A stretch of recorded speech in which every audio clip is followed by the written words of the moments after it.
Hello everybody, welcome back to LARPs and TARPs. We are continuing our Saturday conversation. Re-continuing, yeah, you would say. A little disclaimer before this episode. We have had to re-record this thanks to glorious podcast dog. So there may be some overlap. There may be some inconsistencies. We're hoping to kind of clean it up as much as possible. Also gives me a chance to catch up on stuff I forgot to talk about. So yeah. Who wants to start? Did you say me dive into what I was doing? You start because I finished last time. Yeah, cool. So I think I chatted loads about my work weekend of getting people to come to Brickeliand and obtaining the owl. You need like a little military booth like they have in the US. You're in the US Army now, son. Here's your discount card. Do you want your college fees paid for? Then come to Brickeliand.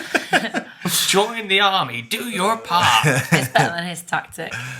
Kidnapping people, throw him on the front line. British Army tactic. But we basically, so from there, one of the funner things that happened was I was chatting to... One of the funner things? You make it sound like it's such a chore to come to Empire. Well, a chore is perhaps the wrong word. The more relaxing side of things. Yeah. I was talking to the seneschal for one of the houses who is doing amazing work.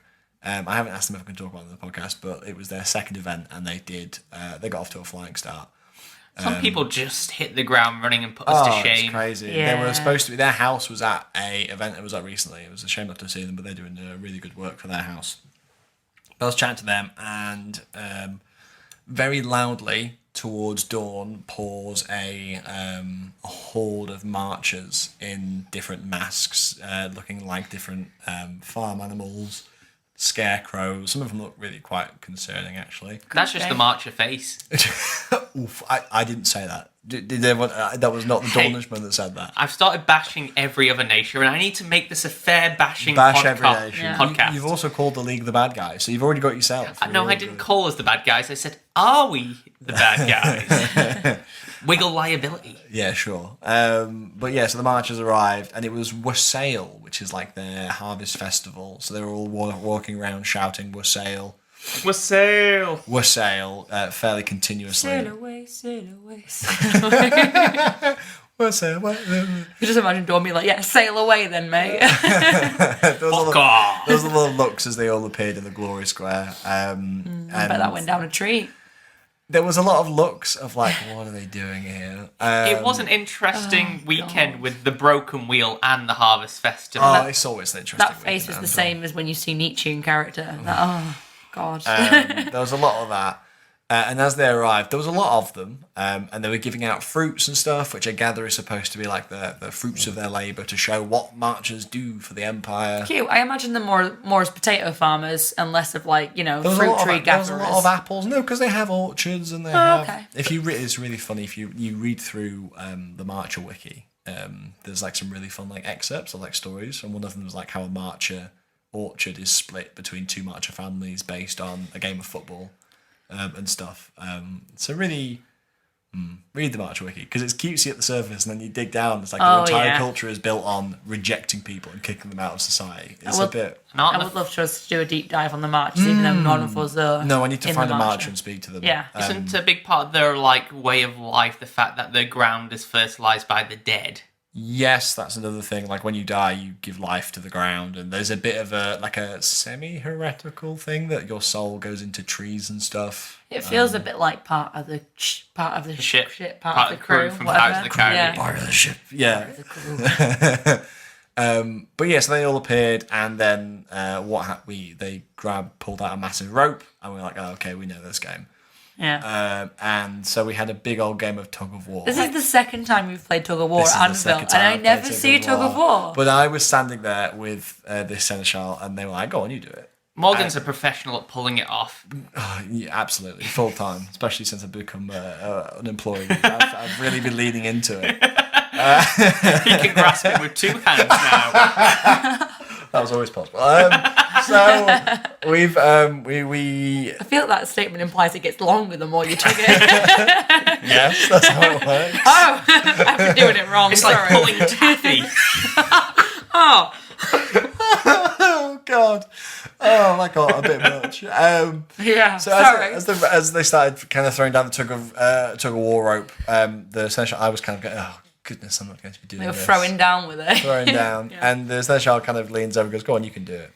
And there was a funny moment of Morgan versus Tristan, because Morgan was like, oh, I'm fine, I'm going to stand here and watch. But then I was like, no, Tristan wouldn't allow this challenge to go unanswered, so push my way to the front. The LARP schizophrenia is like, I don't want to do it, but you should. You should. I love how you feel the difference between your reality and your actual character. I need to find that distinction. You're living a nightly Gollum theme. It's literally, You don't have any friends. it's wow. No, it's literally like it's Tristan is just me, except a bit more Dial up to 11. confident, I guess. So it's kind of, I'm not confident, but it's kind of I know, but it's big public stuff. I'd more be like, ballsy, I'll wait. But he was like, more arrogant. I could do this. Fuck it. Yeah. So eventually I was like, yeah, fuck it, I'll do it. That's very changeling, though, isn't it? Yes, exactly. Yeah. Threw down my cloak, had a swig of beer, and then kind of got ready to go. And we smashed it the first time, which was great fun. And then the second time, we were nearly going to beat them again. And then, just as it came over the line, the 5 marchers versus 5 Dornish became like 20 to 25 marchers against 5 Dornish, as they all just dragged it over the line. And they were like, we won! It was like, there was a real funny moment that was, again, Tristan was about to go off. Like, you! And then noticed everyone was just having a laugh and have a drink. Went, okay, this is fine. And someone came over with a barrel of beer and poured it into his mouth. I was like, everything's fine. It's all good. Because literally, they were like giving fruit out. This guy came with this barrel, put the tap over my mouth and turned it on. And I was like, okay, this is cool. I'm fine. I'm fine the fact we lost. Yeah. But it was really good fun. I know Tavern Troll already said this, but I overheard someone else speaking about it, that we want to get something like that with Dawn, where Dawn goes around and does stuff and is kind of a bit more, because I feel like Dawn spends a lot of time in Dawn. We do. A lot of nations do that, don't they? You don't see that many. Like, you see the marchers parading around a lot. Yes, but you also have Varushka.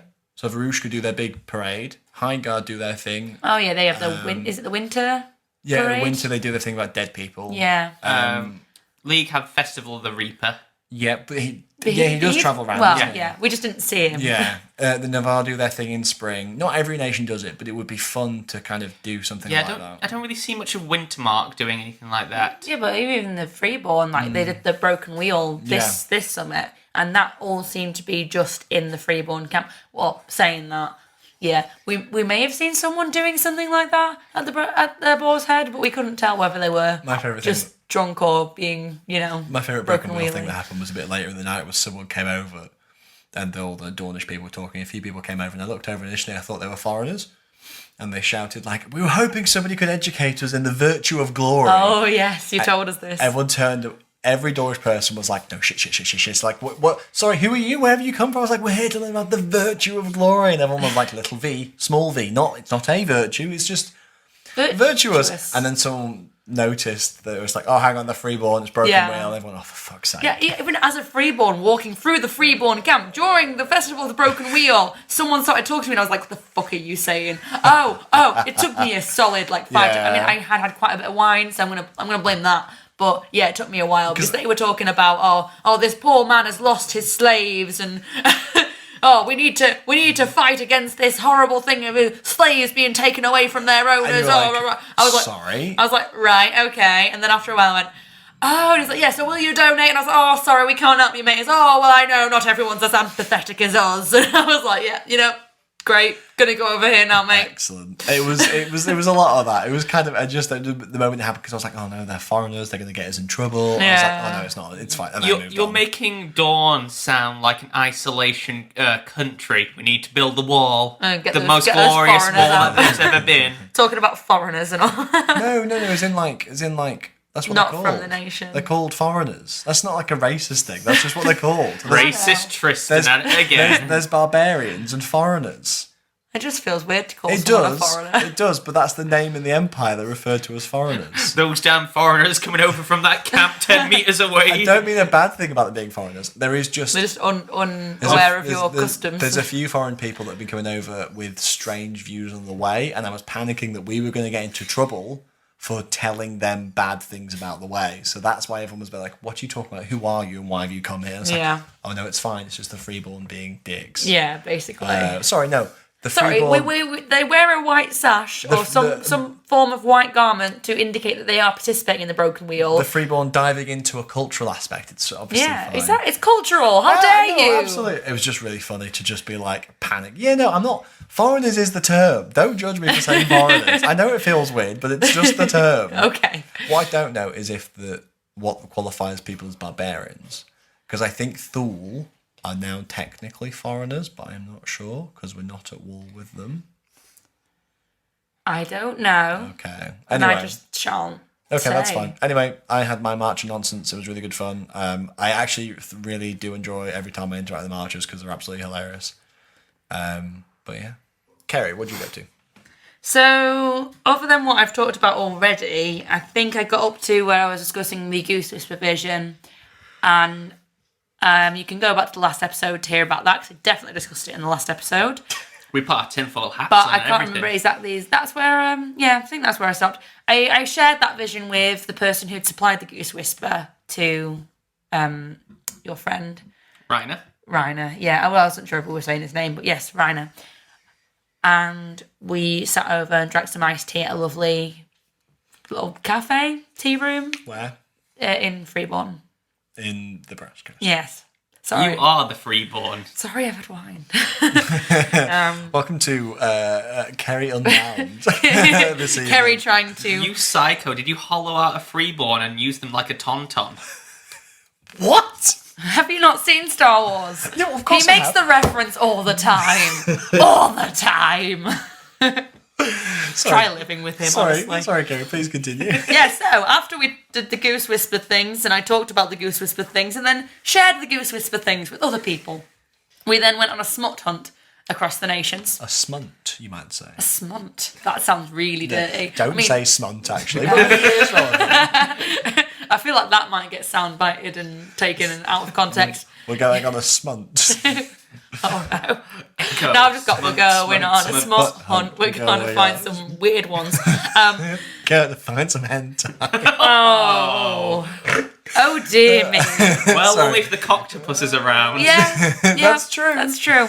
No, we found in Navarre a lovely piece about Lorenzo's Hole, and then I heard we a lot also about Lorenzo's Hole. yeah. Well, there's a whole quest to go and purge Lorenzo's there was. Hole. This is what the how do they call it? Oh no, we're going back to Lorenzo's Hole this season. Lorenzo. Oh, are we going back to Lorenzo's See, I don't Hole? understand how we can be, because I thought we plugged it up. Oh, Yeah. no, I don't know. I thought it was possibly going to collapse. And I think it was they're dangerous. clearing out the monsters in there, or something like that. So they plugged up the hole, and now they're going to see what treasures they can find. Loot, I thought they loot the found hole. treasures. the hole. Like, let's read the smut that I got, because it details the whole Yes. expedition just in a very lewd way. That's but very we'll get exciting. through it. We'll be able to decode it. It's fine. So we found that smut. Then we went to Wintermark, and after asking pretty much every tent in Wintermark, we found the tent we were looking for. And they both sell a smut review magazine, and they also do a smut reading, which we did plan to go to, but then didn't end up going to that, because we ended up drinking in Navarre at the Drunken Goose, which I absolutely love. They do beautiful. If I've not talked about it yet, or I don't know if I just mentioned Alcoholic this. chalky milk. The alcoholic chalky milk is to die for. It's chocolate oat milk, espresso, and vodka, I believe. Fuck yeah. And vanilla vodka, actually, as well. Yes. Yes. So, like, you read it on the menu and it just says vanilla vodka, and espresso. And then she's like, do you want chocolate milk in it? I'm like, who would say no to chalky milk? Cheeky little upgrade to chalky milk. Yes, and it's beautiful. So we sat there reading that, and then some guys had some smut, and they were passing it to Jack to read, Gwyn. And he was reading it, and I was like, hey, mate, if you're reading it, read it aloud to everybody. And we made him do a public smut reading. Yes. And it was absolutely brilliant. It was, it was some good smut, and it was hilarious to have it read to us by a friend. So after we had our smut reading, we went to Empire Vision, which first of all, our attention was drawn by the brothers Sarvos, the two bards of the League. Is Sarvos Bard the League, brothers. or is it Brass Coast? Sarvos is one of the cities in the League. Right, Yeah. because I always got them mixed up, because it sounds a bit... I think Brass there's like a Coasty. family called like the Salvos. That could be it. Or Because it always something in confuses the Brass me. Coast. I'm not sure. Anyway, carry on.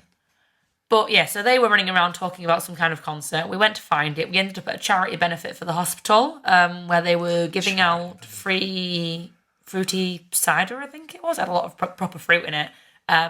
In exchange for donations, and we had a good joke about, oh, is this how you trying to get us to get our $5 a day because you're from the hospital and blah blah blah. So we stayed and listened to one or two of their songs, but then promptly realised that the thing we'd come to find was behind us, and then we went over to why you do that all the time? It happened with the Coctopus. Any musical acts were like 2 minutes away. Every time you go to see something, I can just recommend just turning around. Like, sit where you think you need to be, then we turn learned around. that lesson this time. Turn around, bright eyes. Every time I miss the act, I fall apart.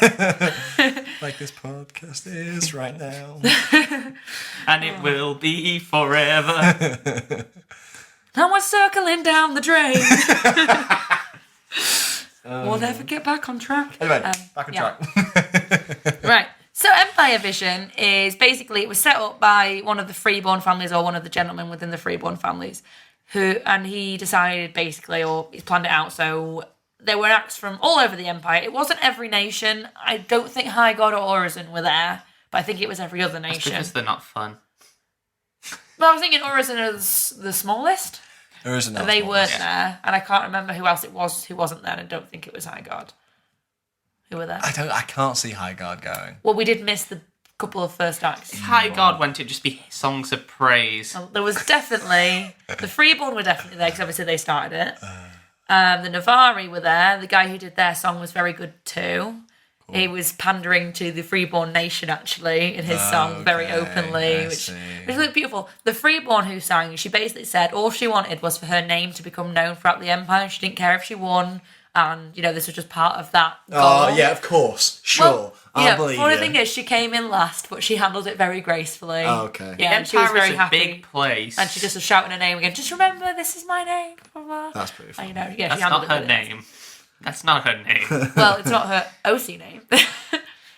But there was also the League, obviously the Brothers Sarvos, because they were advertising it, they were there. They did a fantastic job. If you've heard them singing their song on the streets of Anvil, they were singing it in the Navarkit on the Sunday as well. Wow, you hear them all over. Yeah, I adore them. They yeah. Really display the jokey side of the League. Yeah. I feel if you guys the animated way that they run. Oh, it's like they were the ones that sang. They were following along to the Testivada back in winter. Yeah. So they were like. I think they've literally been here winter and then summer, autumn, same as me, because they said that they'd only been to 3 events, and I've seen them at every one of them. Oh, well, there you go. Yeah, they really bring out the League's more characterful side of not just gossiping and backstabbing, the kind of jokey run around Jack Sparrow. Just the animated way that they run. The like one's all arms fantastic. and one's all legs. It's great. I do love the tall and short aspect. Yeah, there's that as well. I think they were actually the runners in our first battle of the year, so it's a good thing they survived. Yeah. Awesome. I'm sure they'd come back as the cousins Sarvos or something. Imperial runners, the deadliest job in the Empire. Yeah. And they went towards the end, and then we were just waiting on Vrushka. Rusty Compass, The Rusty Compass, yeah. Wow. And they kept calling, well, they're not here yet. Well, we'll let the League go before them, because it was all randomised, but obviously they weren't there to go. And then they were just about to give up on them, and the guy was literally saying, well, if they're not here to perform, then we might have to just leave it and just vote on the people who are here. And then 3 members of the Rusty Compass come running down from around the corner, and everyone just starts cheering, it's them! There they are! And they get to the middle of the circle, and we realise that that's not all of the Rusty Compass. There's still more people coming. There's one person walking, like, pretty much slowly, 3 people willing to run. The last couple trickled in one at a time. But whilst they were waiting, the main ones who got there first just started improvising a song about being sorry that they're late. And there's this one guy that's just hyping up the audience, and he's just basically crouching his legs down, open his arms wide, yes guys, come on, get into it. It's fantastic. And they were such a great performance, and I think the only reason they didn't win is because they were late. And I guess having the people who were sat there listening to all the other acts and doing their part and things, I think it just gave them a little bit more of an edge. Yeah, fair enough. So ultimately, it was the Brothers Sarvos who won. I think that's what they're called, isn't it? The Brothers of Sarvos, or I can't remember if the Bastards. the lads of the League. No, it's from the Bards. No, the Bard Brothers of Sarvos or something like that. I think. I can't remember. I mean, we don't actually have the permission to talk about them. Yeah, but they rule, so. Yeah, they're such a big part of the Empire. Sorry, but we like you too much to not mention you. I hope that's okay. So they won, and they looked really chuffed. They won by miles, I think. Like, I voted for them. Nice. Yeah, like the amount of people who got up at the end, and you could just see the face like, thank you. We did it. Oh. So that was a lot of fun. And then after that was when we ventured through the freeborn camp and got caught up in the broken wheel slightly with that freeborn telling us, oh no, the poor Grendel Orc and his slave, this Grendel Orc king or something, and his slaves have been taken away, and it's so sad. And he's all alone now on his throne, and it was a lot of fun. There was I went to a player event a few days ago now. Yeah. And somebody sang a song about the sacking of that Assassinated city. Yeah. And it was phenomenal. Like, before this point, I hadn't really cared. I was like, oh, cool, we sacked a city. Yeah. I was so... By the end of that song could have inspired me to go.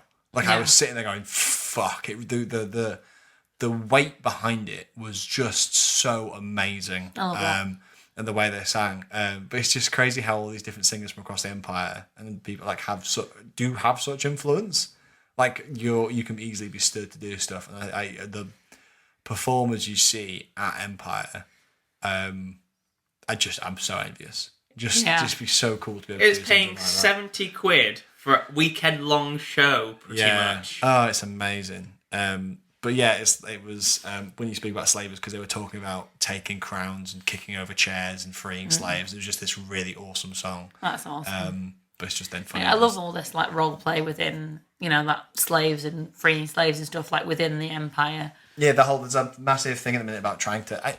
I know there's opinions divided on whether it should be present, but I think it's interesting to do like we can, at least in this, the Empire can be good. Yeah, you want to have your chance to be. I don't know. Is this like white hero complex or whatever?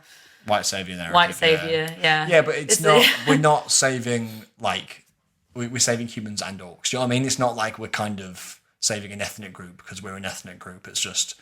It's all role play anyway, and it's just about playing the hero. But it's good shit, and it's. I mean, that's definitely an interesting perspective to Broken Wheel. The fact that they shouldn't have happened, but I guess it means that they believe very strongly that they should have been toppled. Yeah, of course. Yeah. It's just all about to get a reaction out of people, isn't it? It's like April Fool's Day. Yeah. Tom, have you got anything to talk about? Well, in fact, I know you've got stuff to talk about, but do you want to... Well, we already talked about it. That's true. You're breaking the illusion, Carrie. Consulting the notes, I believe the next thing of worth I've got talking about is going to a Dornish wedding. Because me and my dear Modesto were invited to view a Dornish wedding, which we didn't actually go to, because this is part of Contract Quest. So, the time is here.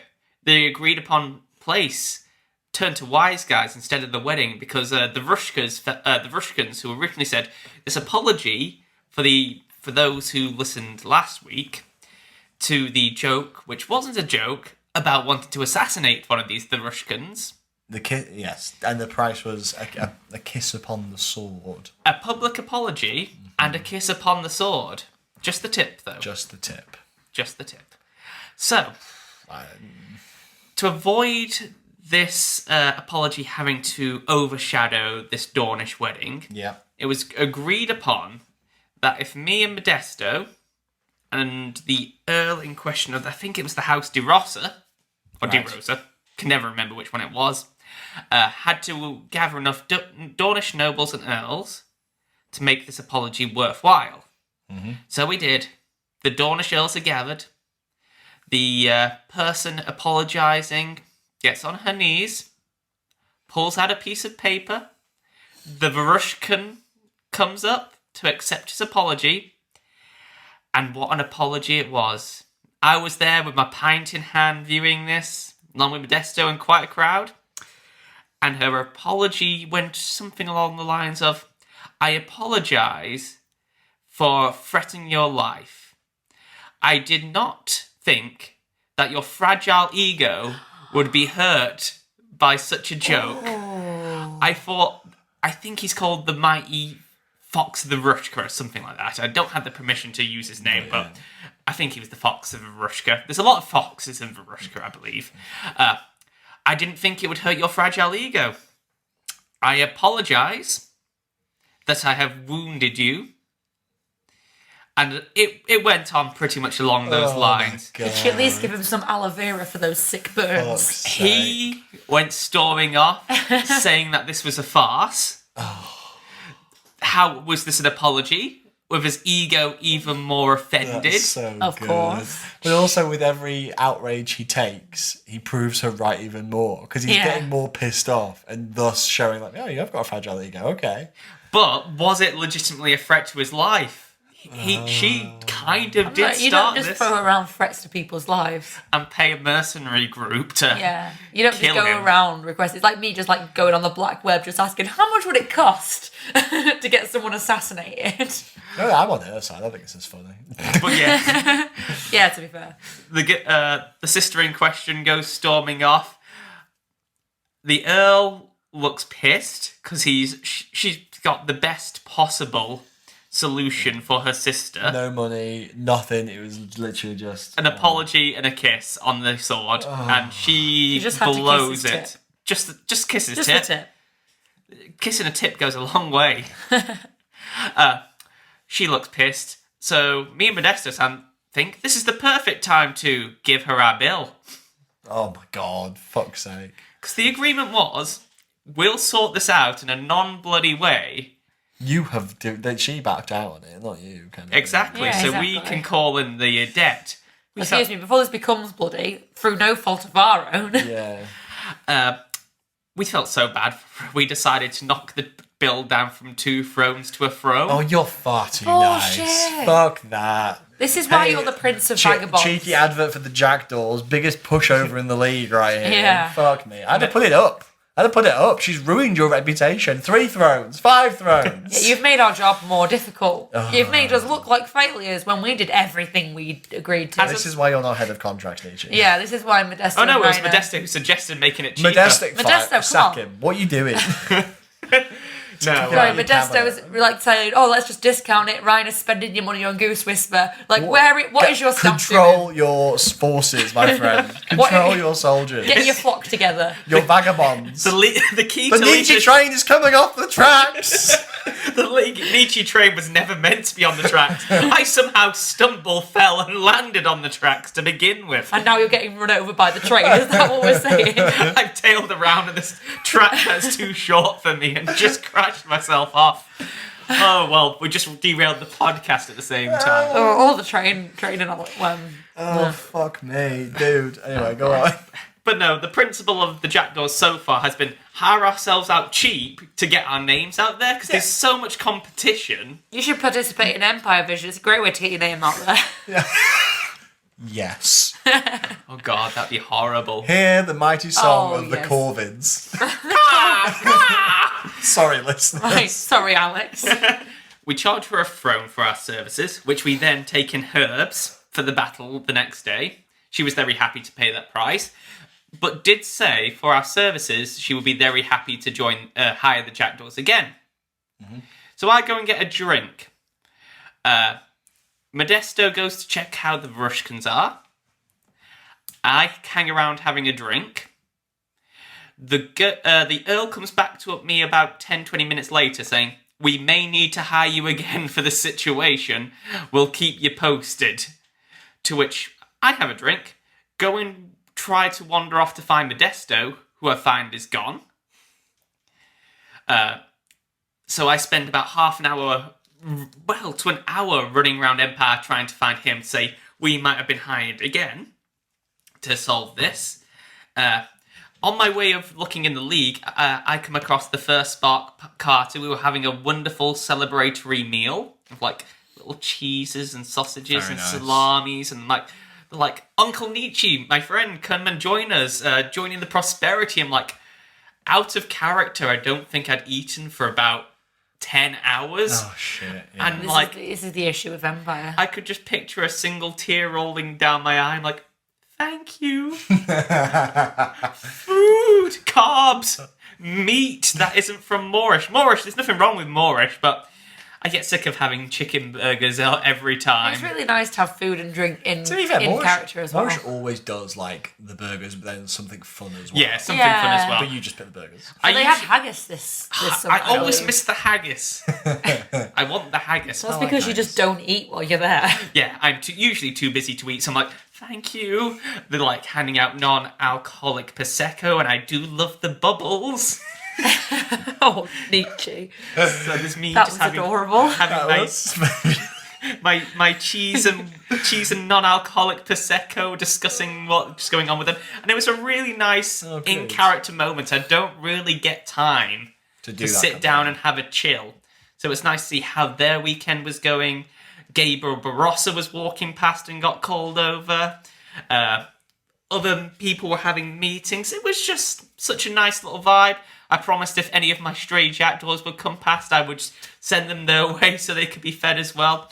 I do love the first Spark card. They're like the mother hens of the league, taking care of all new players. They're so lovely. Waifs and strays of the league. Just like feeding us like the stray dogs we are. Like the stray crows and jackdaws on the streets throwing crumbs out for you. Yeah. Feed the birds. Feed the birds.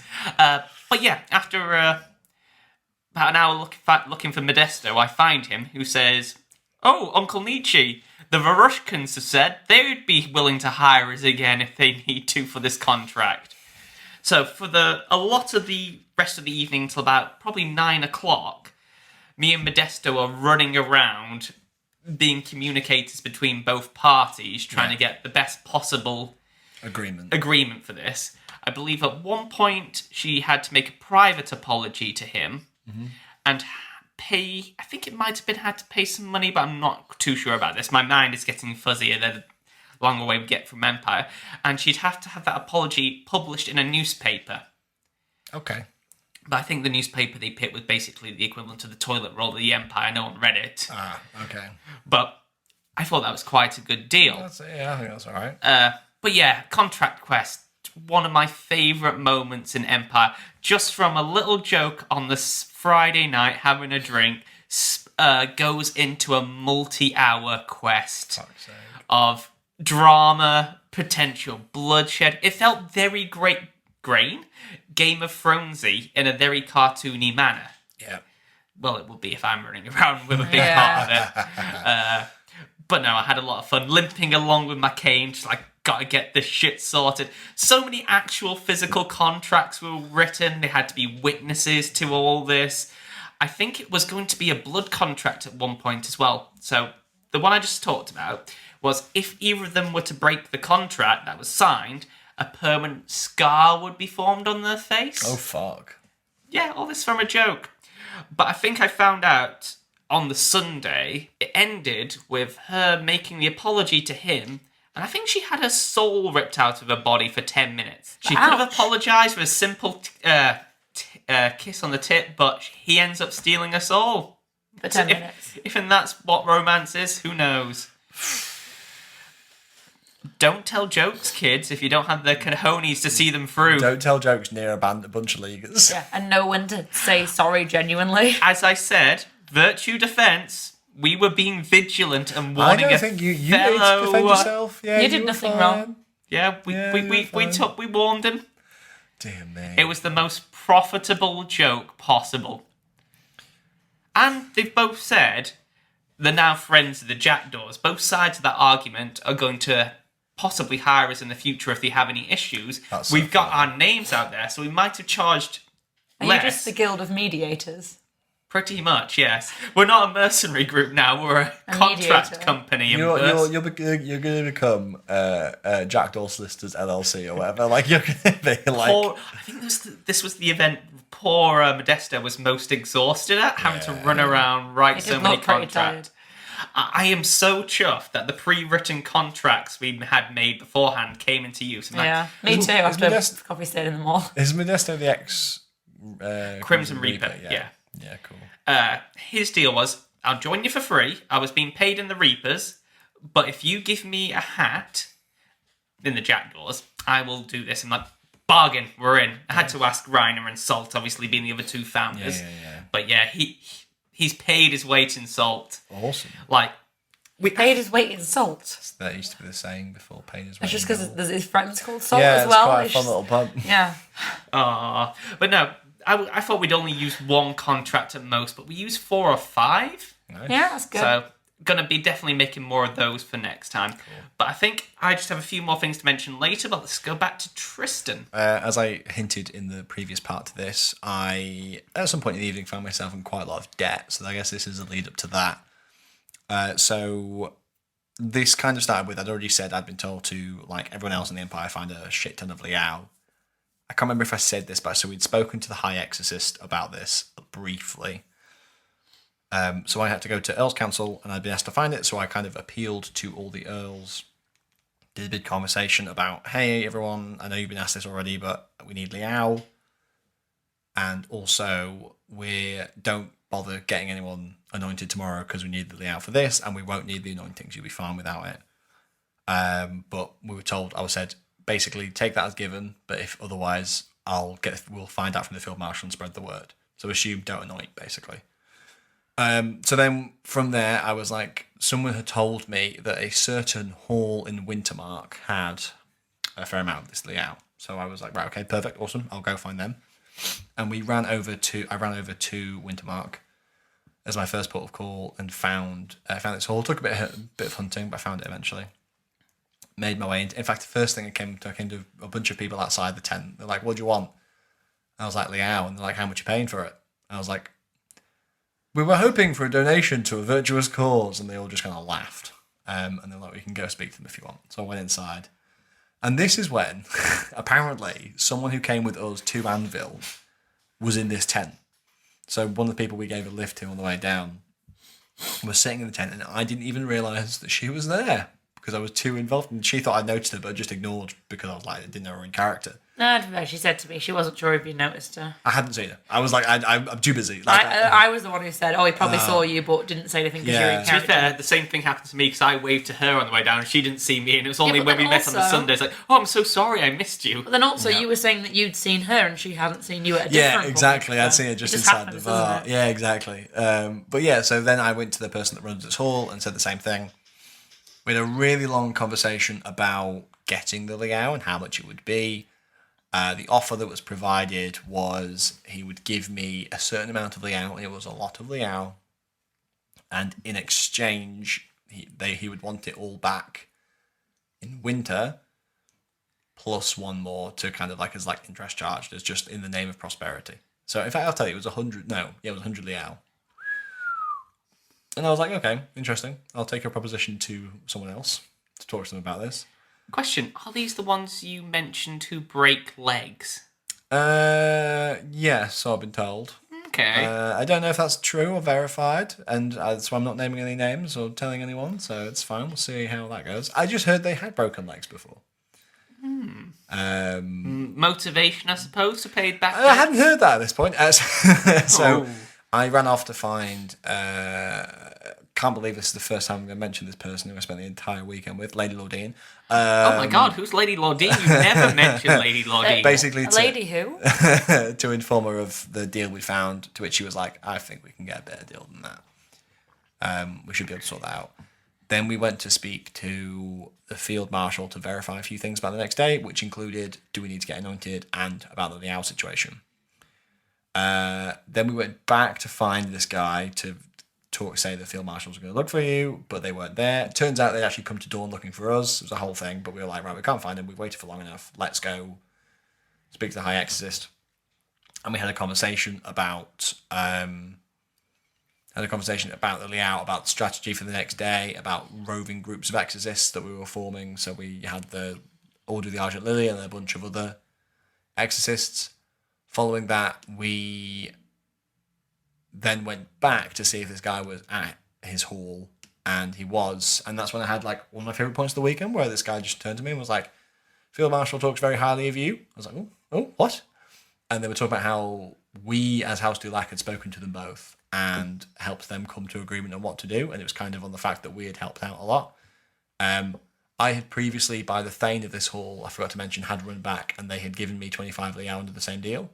So they gave me 25 Liao, and I had to give 25 of the hour back by winter, which is about, did we say 25 crowns? 50 crowns? I'd probably say more 50 to 60 crowns. So 50 to 60 crowns. I just put myself in debt. I put it on my head.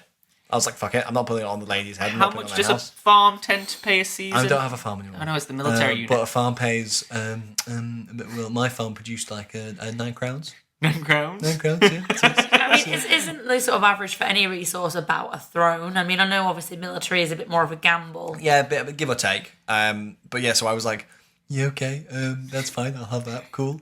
I suppose. Really funny thing later on was I bumped into our house seneschal. I said, oh, by the way, Viridian, I'm now 25. I'm 25 of the hour in debt. At this point, Viridian was quite drunk. And he went, I'm sorry, what?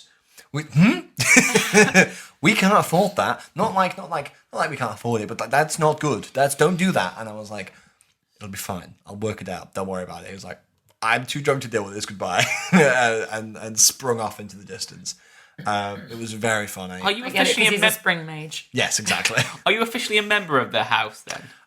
Not officially. So you're not even a member of the house, and you plunging them into debt. It was in my name. The fact that he even going to them to ask them for help. No, I was just informing him that was the case. This is By the way, I'm fucked. You guys are fine, but I'm fucked. This is an interesting thing I put in the Jackdaws contracts. If you were to die or not pay the debt then goes onto your house. Ooh. But I don't have a house.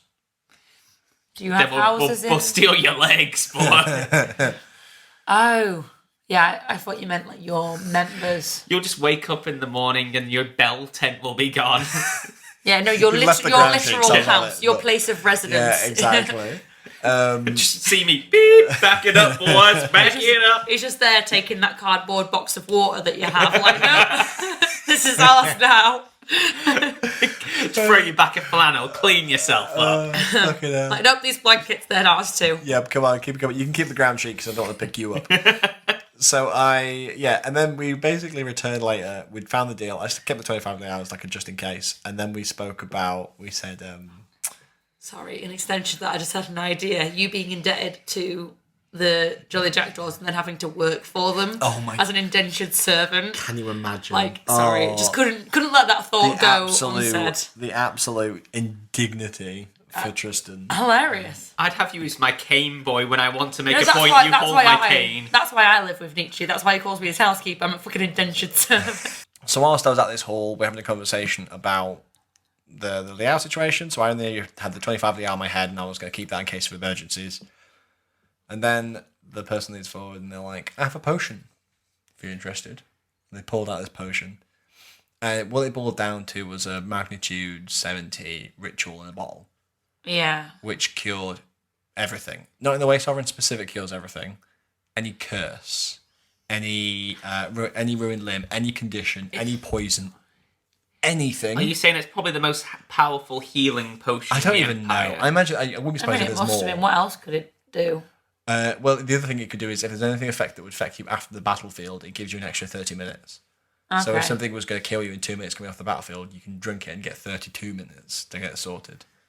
And he kind of looked at us and he was like, 10 thrones for this. Don't have to pay it now. But winter, I want it back. How'd you get in these situations, honestly? Because you speak to this hall. If you were freeborn, you would not accept anything if you weren't able to pay for it. He said, winter, you want it back? Winter, I want it back. Or I want the potion back. I want the potion back or 10 thrones. Do you still have the potion? That's a spoiler for Sunday. So I literally, and I could see the Lady Lordine was kind of wrestling with whether or not to get it or what to do. And I could tell they were a bit like, the thing is, I'm only giving you one. What if you've got to make a choice? Is this the right time to use it? And I need someone better later. What you should do is go around the field, accumulate all these debts in one name. Like, if you want to retire your character, for example, accumulate all these debts in your name and no one else's, give them to everybody else, then tell the people you don't have them, and your character dies. That's just not sporting. It would be, yeah, that's true. Yeah, that's true. But it would be... Lorenzo's box all over again. It would be really funny to have a system of debts where you use what you got from the previous debt as your... Like paying a credit card off with another credit card. That would be... And then people... and then you, like, hide, and then people follow this paper trail. Also, in extension, I like the idea of trading up. You know, like when you hear about people like take a paper clip and they trade it up, and then you end up with a Sovereign specific. I reckon that would be cool. Go with a ring and try and turn that ring I've got some little heart-shaped bottles, so I was thinking, do I start off with one of them and see what I can trade it for? You could do. I was thinking you should start with a ring to buy something to sell and buy something to sell. What could you buy for a ring?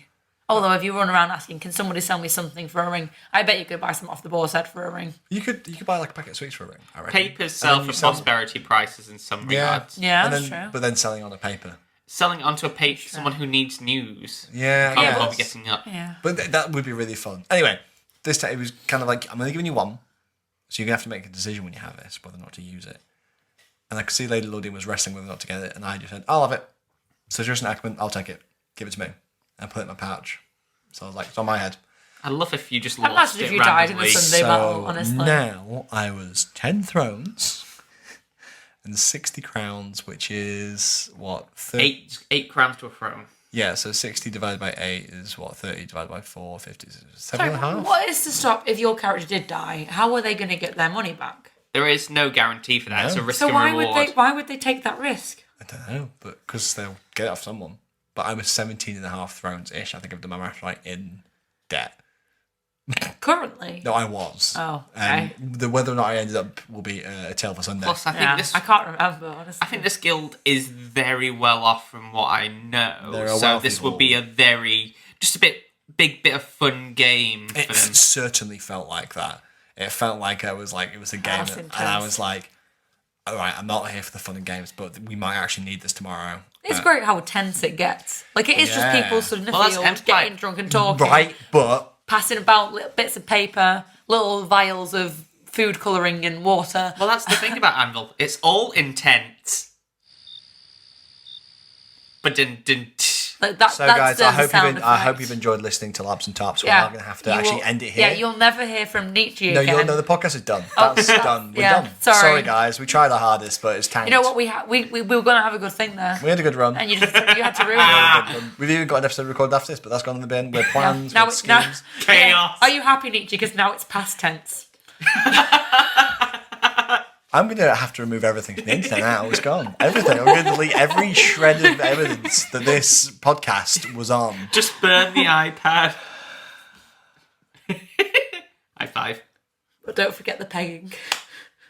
High five, but don't forget the pegging. I'm going to make this podcast past tense. Involved in it now. It's just cursed. Now it's just a suicide pact. Suicide by pun. But yeah, awesome. That was a big part of what I got up to. I think I will pass it on to Kerry. Well, I had some intensity of my own. Why? I don't know what that was. I don't know. I joined in with it though. We've definitely got a bit of a weird vibe this evening, haven't we? Vibes. It's because we're not dying from E3. No, E4. We're too fresh. So after I'd finished with Empire Vision and the festivities of the Broken Wheel throughout the Freeborn camp, we wandered through there. We're always looking for somewhere else to go. I mean, I'm always looking for somewhere else to go. I tend to drag different people with me, though they're usually in Navarre, and we always end up at the Boar's Head in Navarre. Woo, Boar's Head! Yeah, so for those of you who are listening to our recordings about last summit, or who I've mentioned to previously, keen listeners will know that last summit, the Boar's Head was owned by 2 brothers, one of whom died in battle. The father appeared, so obviously OC, it's the same guy, and he was talking quite provocatively about how orcs should be slaves, and how he was going to send a slave to the Boar's Head. Good old family-friendly content. Yeah. It was so good. He was so provocative. Seeing a young Navarre lad come up to me and him, he was saying how orcs believe in slavery, and I counteracted with, well, the law don't exist. A Navarre didn't know where to look. White-knuckled and furious looking. So that was a very tense bit of last event, not knowing how to respond to all that. But really, I'm sure what I'm saying was just, it was a setup, basically, for his character for this event, who is called Manor the Orc. So me and my friends noticed that there was an orc hiding away in the Boar's Head throughout most of Saturday. And we didn't want to disturb him too much, but he'd been hiding in a corner for quite a while. And, OC, we know this guy wants some roleplay, we're going to go and... This whole fucking disclaimer, this fucking whole part of roleplay makes me want to turn inside out. It's fucking horrendous. It does get a bit dark. Oh my God. So me and my friend Kyphin notice, as we're waiting for some other friends, this orc in the corner, and he's like, I really want to go and talk to him. I was like, go talk to him. Go on, go do it. Come on, I'll come with you. And basically, Kyphin's the gentleman who I've mentioned previously was peddling Goose Whisper. Oh, yes. For the majority of the event.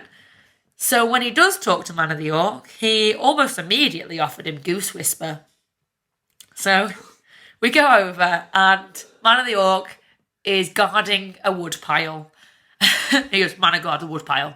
Man, I guard the wood pile. We're like, and then Kyphin's just like, are you being paid to work? He was like, my family is safe. And it was very dark. And he also at one point pointed towards a hook that was hanging down from the middle of the tent, which the bar owner, to his credit, had not noticed was hung there by Mana himself, presumably. And he was, don't hurt Mana. So very short sentences, very, very intense vibe around it. Was it his punishment hook? It was his punishment hook. Not that Con had ever used it, obviously. I hate this. Yeah, I was there for it. It's fantastic roleplay, but such dark content. So obviously, Kyphin had offered him Goose Whisper, which is a vision of the future, which will happen at that event. And knowing Man of the Orc, knowing a little bit about Goose Whisper, was like, I might see my family. And it's because it's a vision rumoured to be given to you by your ancestors. And Kyphin was basically trying to get Mana to come out of his shell more and more, to the dismay of people nearby who were sort of witnessing the situation, kind of seeing what's going on here, realising this is a bit of a awkwardy slave situation. Awkward. Oh dear. And they were looking very concerned. And then when Mana did start to sort of shove away, he was like, actually, no, I don't want it. No, just leave me alone. Don't cause trouble for Mana. So my very clever friend Kyphin decided to go, don't you want to see your ancestors? Ooh. So for context, when the orcs die, they go to see their ancestors. Did he just threaten an orc by accident, by chance? That's what it sounded like to bystanders. I caught some of the looks and I tried to mediate, but next thing we know, there were orcs from the orc camp coming over, having been told that we had an orc in chains at the bar. It's like he planned to be an orc slave right in front of an orc camp. Yeah. So we discussed it with Con, the owner of the Boar's Head, and he had no idea about this situation. He had been told that the orc had been paid by his dad, but what his dad had meant was that he'd been paid for as a slave. And he was very alarmed about the situation. So whilst I was speaking to these lovely orcs who had come by just to do their due diligence, to be fair, they were very reasonable. They commended us on our vigilance and our virtues in general for sort of seeing what's going on and dealing with it in an appropriate way, because I was worried that they'd want to speak to Mana, because Mana had very much said, like, because Kyphin was trying to get him to speak to the orcs, and Mana had very much said, like, no, I'll get in trouble, they'll kill my family, don't make me speak to them. So when the orcs came over, I was like, I'm sorry, but I think we need to give him his space. I think we've already pushed him as much out of his shell as we can, and it's starting to go the opposite way. But they were very understanding, and they were willing to leave it in my apparently capable hands.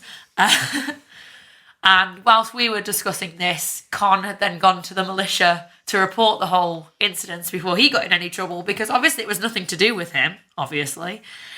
Except housing a slave. Yeah, so I manned the bar while Con went off to report it to the militia. The militia apparently will not do anything about it, because Mana the Orc is not a member of...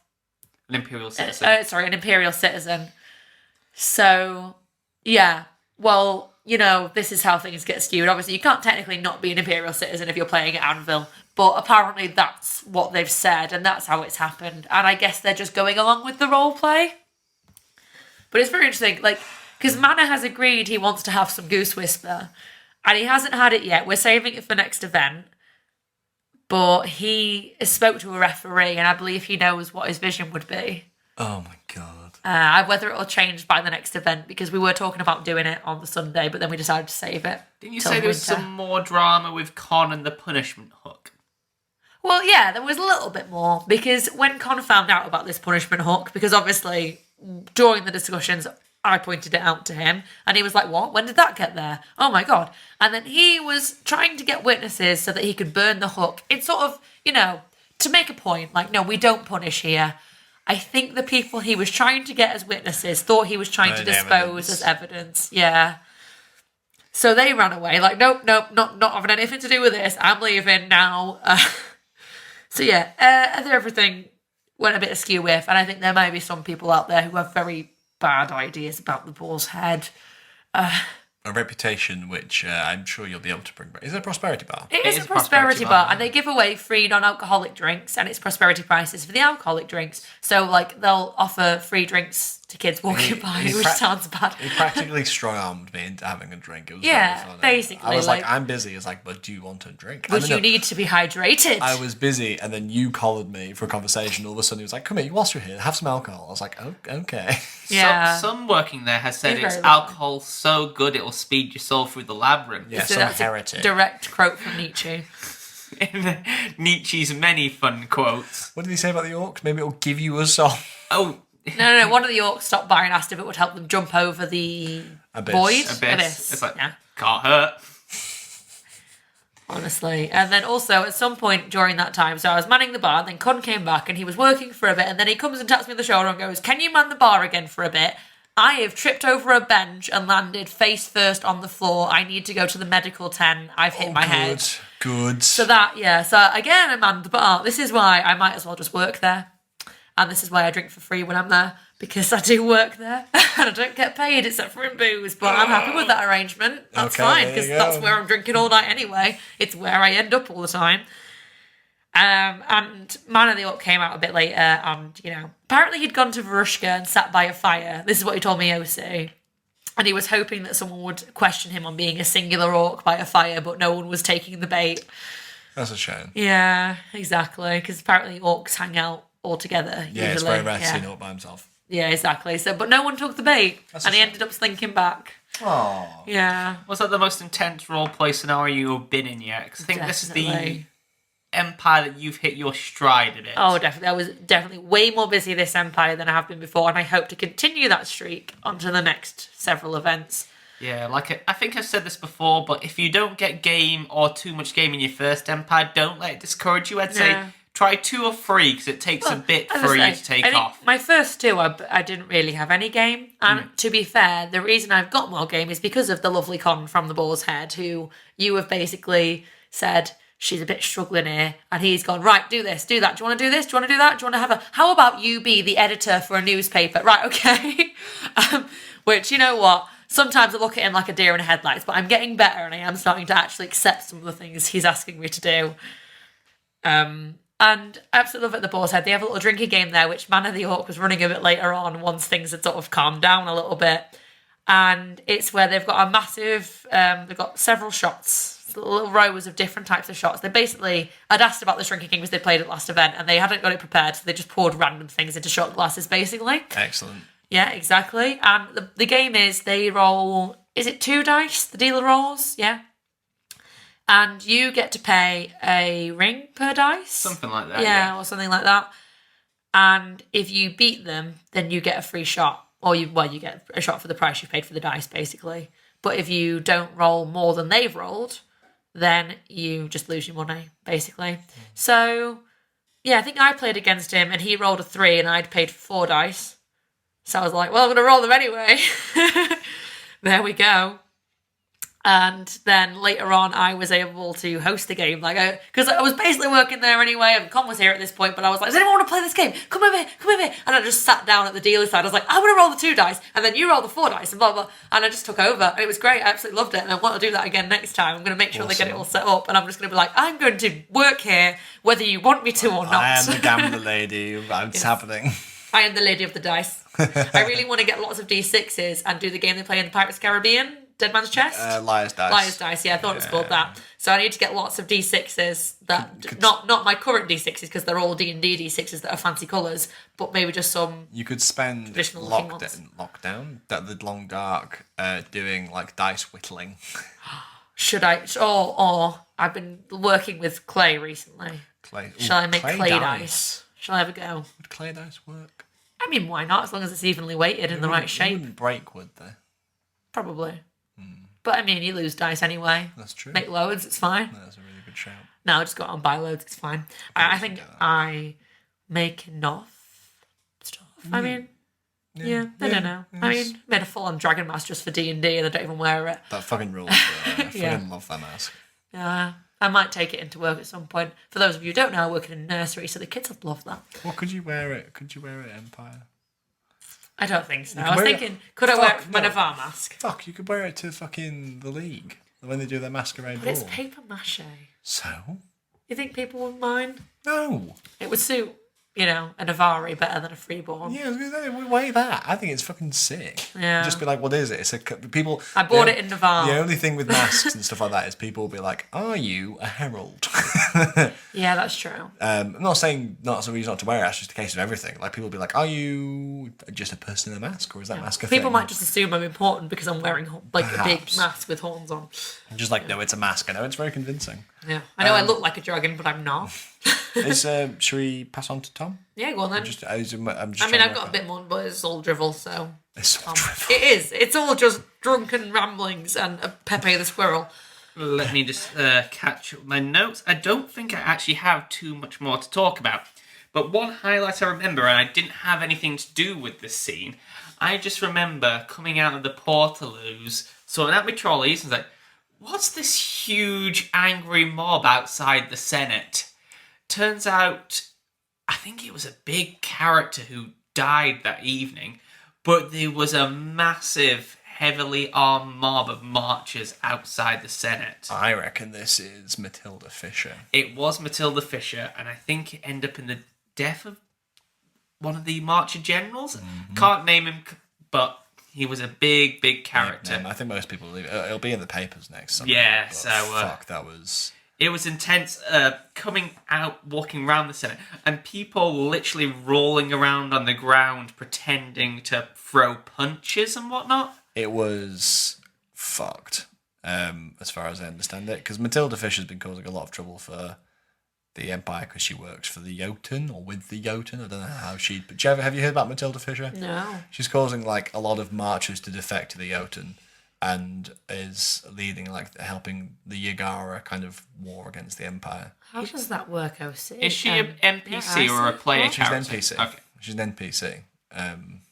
But is that like a downtime kind of thing, or is that a literal... So in downtime, the Winds of Fortune will be like, Matilda Fisher's forces have been doing this, and then when we fight skirmishes and major conjunctions and stuff, that'll be like her So it's not actual characters she's converting? Well, yeah, she's an NPC. So someone played Matilda Fisher as a member of crew, dressed up as Matilda Fisher and came. And she'll go around trying to talk people into becoming Jotun. I see what you mean. No, so it's not players that get convinced. It's people of the Empire that don't come to Anvil. NPCs. Yes, exactly. Not present NPCs. Although there have been opportunities in the past for players to be involved in stuff like that. So I know there was a Marcher hate cult going around. I think before spring.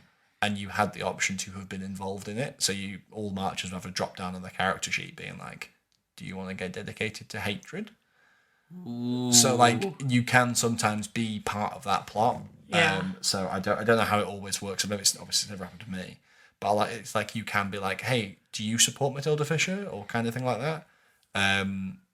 And I guess you can roleplay that in game. You could actually go around and start trying to convince people that they shouldn't be in the Empire. We should be joining the Jotun. It was so immersive, though. There was just people running everywhere, marches. I don't have a weapon. I've got to go back to camp, and people throwing fists and shouting. The whole Senate surrounded by hundreds of marchers.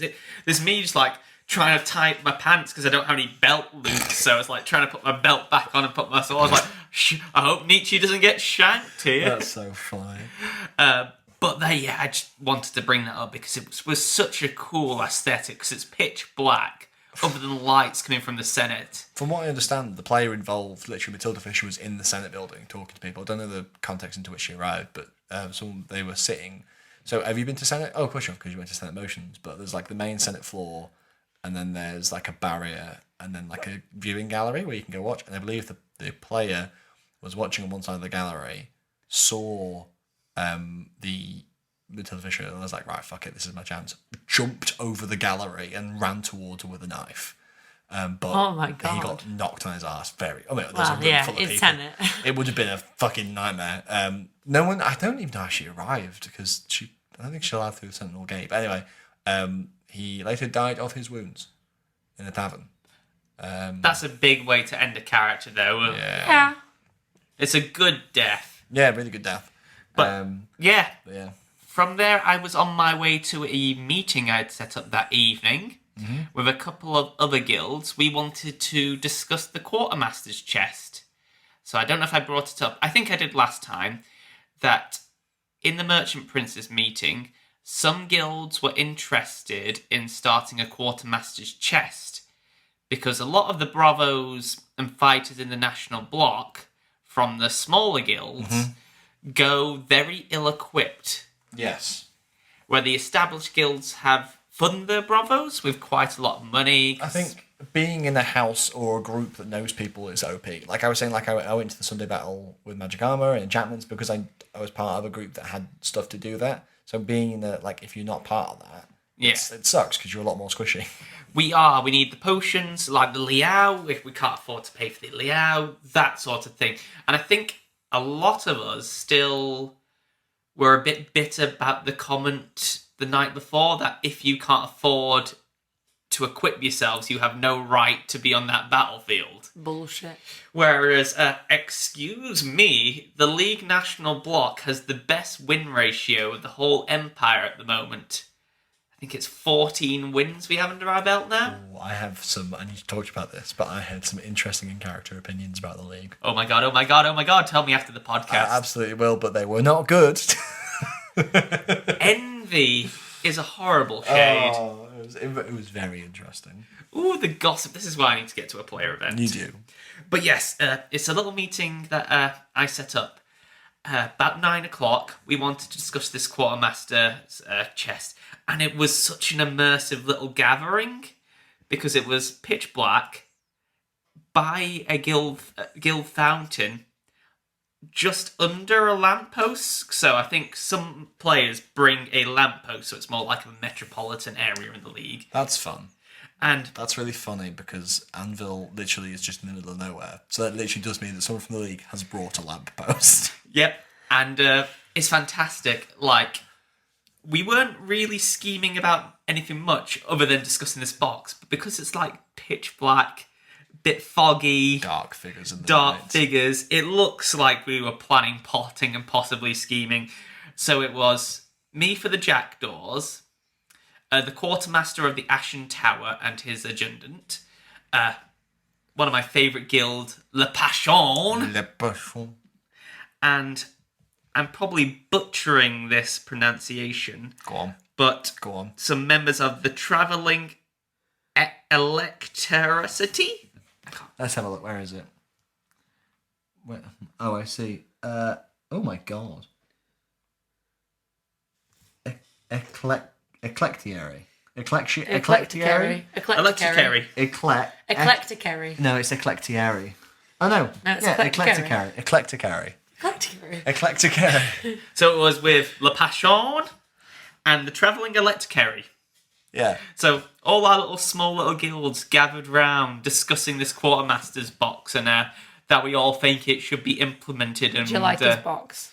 I do like his box. Yeah. It's a fine box, box, even though it's imaginary at the moment. Oh, it's not a real box. Not a real imaginary box. Boxes are the best. Are they? But it was just a great little scene, just like pitch black in a circle, talking to each other, just like.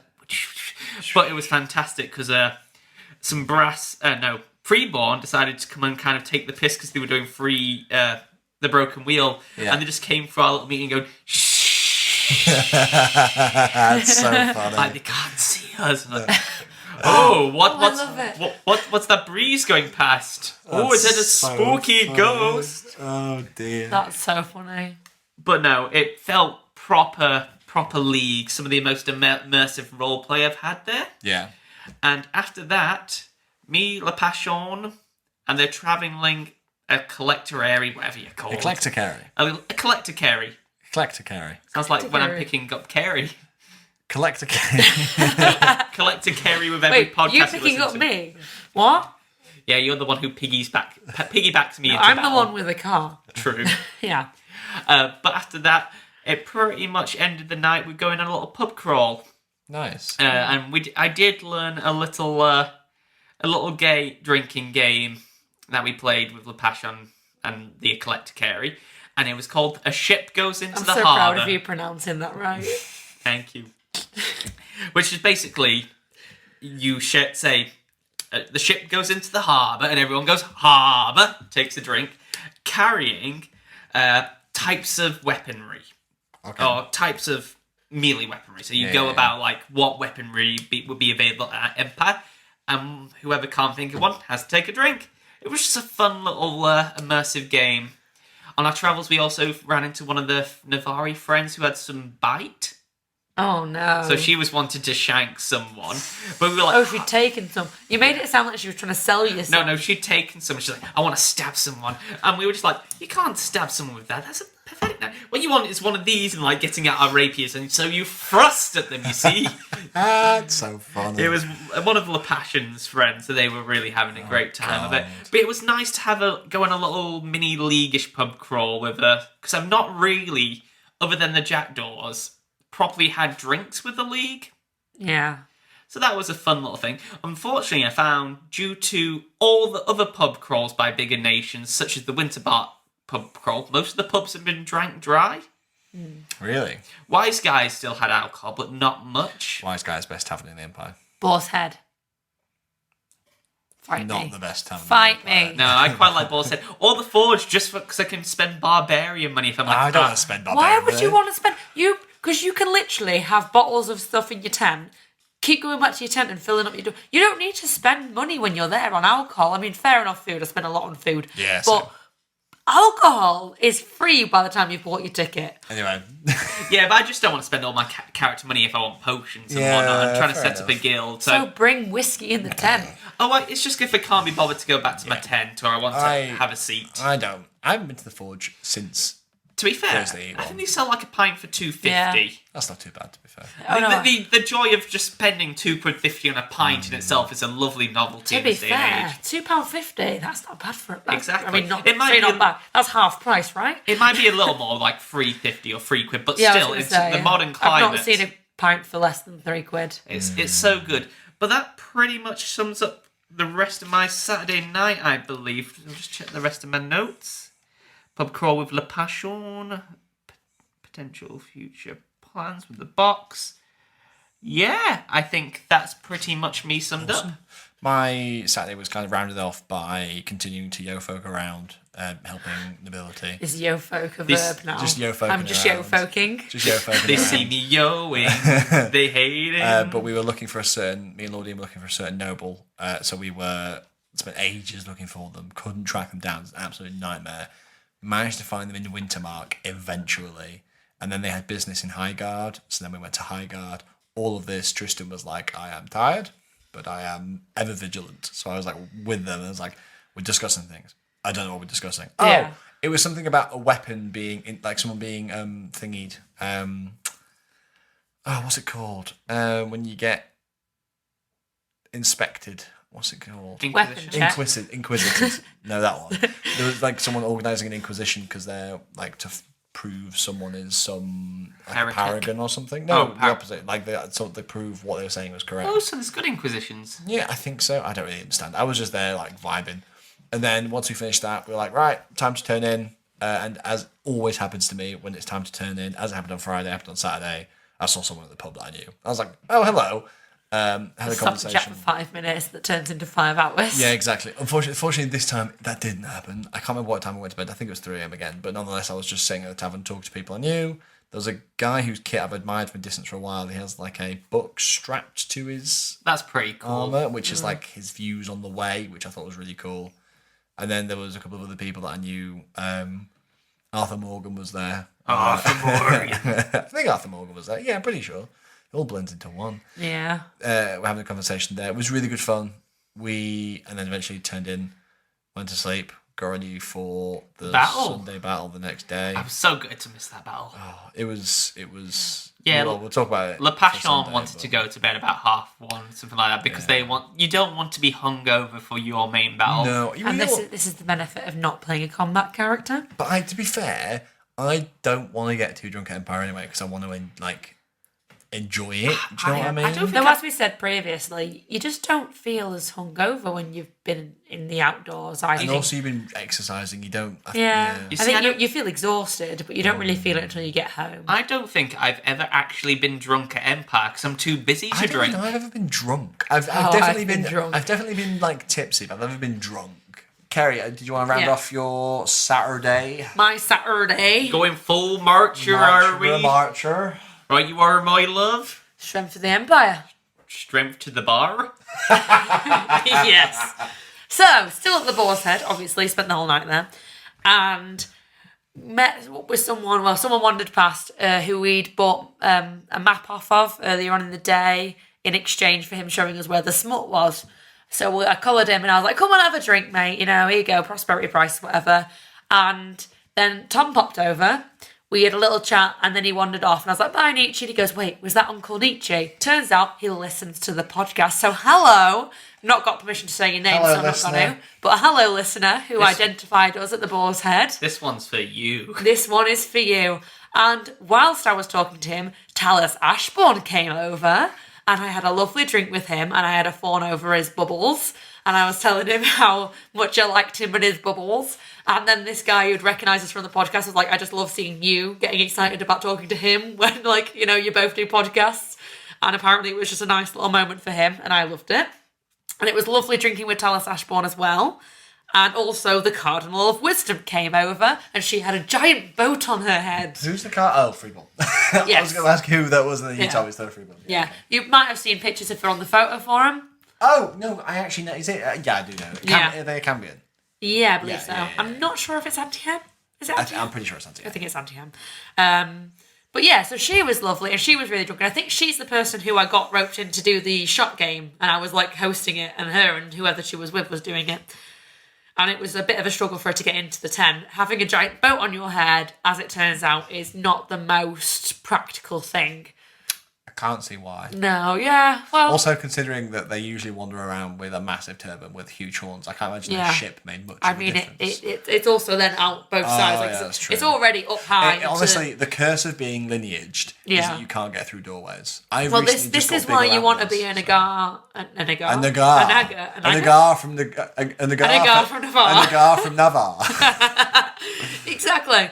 Nagari. Yeah, but you could be a Mero, you could be a Draugr. Draugr. Draugr just wear face paint. A Naga? Is it a Naga? Naga, yeah. Yeah, they none of them have horns. Only 2 lineages have horns.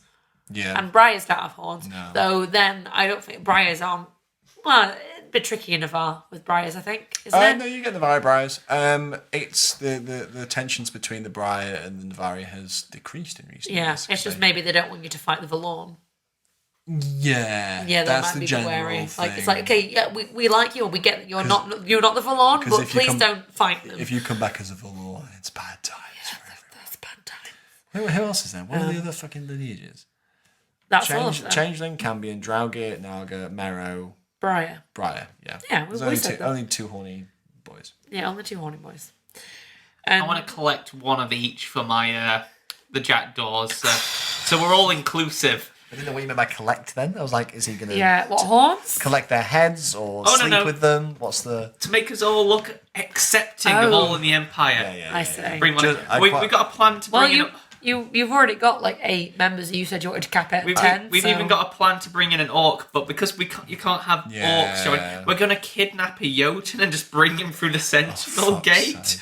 I like bound and gagged, and then recruit him to be just our with preacher. Nietzsche's mask on. He can blag knowing the way, which would be perfect for us. I wish they'd let you do that. That would be so cool. just us like, right, battle. Right, we got the go. Well, Navarre are almost getting their own orcs, aren't they? The Forest Great Forest Orcs, yeah. The last person I'll talk about that I met at the Boar's Head is Pepe the Squirrel and his friend, who, basically the person who was carrying him around. He's a toy squirrel, OC, obviously. And she was spouting the story about how he'd come to Anvil with nothing, not even a sock to his name. And obviously, the first rule of Anvil, as she said, is that you have to bring all of your socks. Which, to be fair, legit, bring all your socks if you come into Anvil. Just in case. I mean, I've never had to use more than the ordinary amount of we've not had a socks massive fucking flood. Yeah, well, fingers crossed. We were quite lucky for weather. Tasato had a massive fucking flood, didn't it? The prosperity and generosity of the Navarre camp have clothed and armed this squirrel up. So he now has, fully attired. He's got his own little tankard to drink out of that's attached to him, and his own little sword as well. That's really fucking cute. Yes. And she was telling me her plight about how he was really wanting to take his, is it an oath to get into a... Citizenship test. No. To get into the Navarre steading. Is it an oath? I don't fucking know. Yeah. We're not hippies. He wanted to be sworn into the Splinter Spear. Oh, sorry, I forgot I am a representative of the Splinter Spear. Yes, it is an oath. You're just a know-it-all, which is why I ask you questions. No, but if you want to be an arse as well, then I can stop. No, I don't know. No, yeah. Well, you need to take a sort of oath or something to get into a Navarre setting if you're not already in one, or striding. But first of all, you have to be a citizen. And obviously, as a toy squirrel, he was not a citizen. It's a shame. Oh, well, I see. As a squirrel, he was not a citizen. But I had been at the academy that day and I had been discussing citizenship tests. So I knew that he could become a citizen if the academy would allow him to take his test. And I arranged with her to meet the next day so that we could go to the academy and see if he would be able to take a citizenship test. And I will leave it there because I explain what happened on the Sunday morning whilst we're talking about Sunday in the next episode. Before we go, I want to give a shout out to Dave. Dave for Emperor. You rock. You brick. Yeah. Is that... Dave for Emperor? You make him sound like a sponsor. No, I think Dave for Emperor. Dave for Emperor. Yeah. At least he can't do anything wrong. He's a solid guy, yeah. He's going to be the foundation we all need for the Empire to survive. Yeah. No, he's the rock hard strength that will take us to an. Well, have you seen his rock hard abs? I have seen his rock hard abs. It's incredible. He's got a few holes though. Oh, that's a shame. What are they? Policy. His foreign policy dog shit. Yeah, our foreign he's got good policy. He's got good stock. He's not part of the Splinter Spear. He's got good stock in construction. That way here. He's got ideas for constructing the empire. He basically wants to bulldoze the whole system and build it up again brick by brick. That's going to take time. Yeah, he's going to build a wall. I am bricking it though. It'll be difficult. And on that bombshell. Thanks for listening. That's some heavy, solid.